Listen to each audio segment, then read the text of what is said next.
उत्तराखंड के मुख्यमंत्री पुष्कर सिंह धामी ने देहरादून में राष्ट्रीय बालिका दिवस के मौके पर मुख्यमंत्री आवास स्थित मुख्य सेवक सदन में मेधावी बालिका शिक्षा प्रोत्साहन कार्यक्रम में शिरकत की। इस दौरान सीएम धामी ने मेधावी बालिकाओं को सम्मानित किया। जिला स्तर पर इंटरमीडिएट और हाई स्कूल में हर जिले से प्रथम 3 स्थान प्राप्त करने वाली बालिकाओं और विकास खंड स्तर पर प्रथम स्थान प्राप्त करने वाली बालिकाओं को प्रशस्ति पत्र और स्मार्टफोन देकर सम्मानित किया गया। राष्ट्रीय बालिका दिवस पर साल 2022 और 2023 की टॉपर 318 बालिकाओं को पुरस्कार दिया गया। मुख्यमंत्री ने इस अवसर पर महिला सशक्तिकरण और बाल विकास विभाग का परिवर्तन पोर्टल लॉन्च किया और बालिका निकेतन देहरादून की बालिकाओं को चंद्रयान की अनुकृति भी भेंट की। मुख्यमंत्री ने प्रदेश की सभी बेटियों को राष्ट्रीय बालिका दिवस की शुभकामनाएं देते हुए उनके उज्जवल भविष्य की कामना की है। मुख्यमंत्री ने कहा कि प्रधानमंत्री नरेंद्र मोदी के नेतृत्व में केंद्र और राज्य सरकार की ओर से महिला सशक्तिकरण की दिशा में अनेक प्रयास किए जा रहे हैं।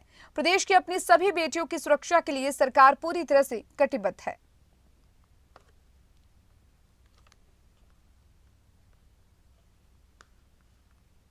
यानी जहां नारियों का सम्मान होता है, मातृशक्ति का सम्मान होता है या पूजा होती है, वहां भगवान निवास करते हैं। इसलिए हमारी पहली प्राथमिकता हमारी बेटियों के उत्थान की है, बेटियों के सशक्तिकरण की है। बेटियों को हर क्षेत्र में उनकी अच्छी शिक्षा मिले, उनको आगे बढ़ने के अवसर मिले, और इसको ध्येय मानकर हम लगातार काम कर रहे हैं, लगातार प्रयास कर रहे हैं। हम अपने प्रदेश में आपकी सुरक्षा के लिए भी पूरी तरह से कटिबद्ध हैं और हमारी बेटियों के साथ अन्याय करने वालों की न तो हमारे समाज में कोई जगह है, न ही आपकी और हमारी इस देवभूमि उत्तराखंड में जगह है। इस राज्य का मुख्य सेवक होने के नाते प्रदेश की किसी भी बेटी का अपमान, किसी भी बहन का अपमान मैं अपना अपमान समझता हूं, और ऐसा करने वालों के खिलाफ हमने कठोरतम कार्रवाई लगातार की है और भविष्य में भी हम कठोरतम कार्रवाई करने से पीछे हटने वाले नहीं हैं, क्योंकि हमारी बेटियां हमारी शान हैं। वीरांगना तिलू रतौली से प्रारंभ होने वाली प्रदेश की वीर नारियों की सूची अगर हम बात करें तो एक लंबी एक सूची है, जिसमें टिंचरी माई, गौरा देवी, चंद्रप्रभा एतवाल, गंगोत्री गरब्याल, बछिंद्री पाल तक ऐसे अनेकों नाम हैं जिन्होंने एक बार नहीं अनेकों बार उच्चतम शिखरों को छूने का काम किया है। अपनी मेहनत से, अपनी प्रतिभा से, अपने जीवन में उन्होंने सर्वोत्तम देने का काम किया है।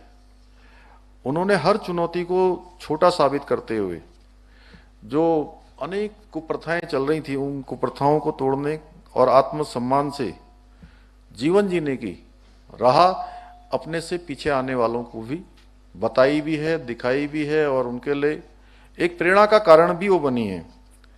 उसी परंपरा को आगे बढ़ाते हुए आज हमारी बेटियों ने हर क्षेत्र में अपना एक अलग मुकाम बनाया है और प्रदेश का नाम रोशन किया है।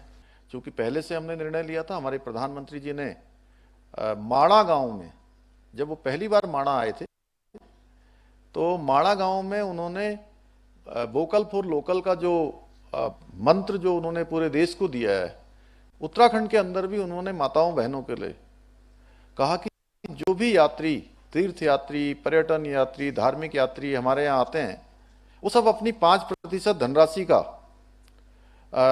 100% में से 5% वो धनराशि यहाँ के लोकल उत्पाद खरीदने में लगाएं। तो उसी को आगे बढ़ाते हुए हम मातृशक्ति के उत्थान के लिए काम कर रहे हैं। हाल के वर्षों तक पहाड़ में बेटियों के जीवन का दूसरा नाम ही संघर्ष था, लेकिन अब धीरे धीरे परिवर्तन हो रहा है। ये दृश्य बदल रहा है और हमारे सुदूर सीमांत के गांवों की बेटियां भी अपने सपनों को अब साकार करने के लिए आगे बढ़ रही हैं, लगातार प्रयास कर रही है। हमारी सरकार का भी प्रयास है कि हमारी बालिकाएं अच्छी शिक्षा प्राप्त करें। उनका जहां भी हमको लगेगा कि हमारी बेटियों के लिए, हमारी बहनों के लिए, मातृशक्ति के लिए किसी योजना की आवश्यकता है, जैसा अभी रेखा जी ने बताया कि हमारे बेटियों के लिए, बेटों के लिए, हमारे आने वाले कर्णधारों के लिए खेल के क्षेत्र में 4% का कोटा राष्ट्रीय और अंतर्राष्ट्रीय स्तर पर जो उत्कृष्ट प्रदर्शन करने वाले थे वो नहीं था, समाप्त हो गया था, उसको हमने फिर से मंत्रिमंडल में लाकर उसको आज ही हमने फैसला लिया है, उसको हम प्रारंभ कर रहे हैं। आउट ऑफ टर्न भी हमने शुरू किया है, नई खेल नीति भी हम लेकर आए हैं। ऐसे अनेकों अभी जहां हम मेधावी बालिका शिक्षा प्रोत्साहन राशि में आप सबको यहाँ पर सम्मानित होने के अवसर पर हैं, वहीं हमने मेधावी छात्रों के लिए शिक्षा के क्षेत्र में भी कक्षा 6 से लेकर 12 तक और उच्च शिक्षा में मेधावी छात्रवृत्ति प्रोत्साहन योजना भी हमने प्रारंभ की है।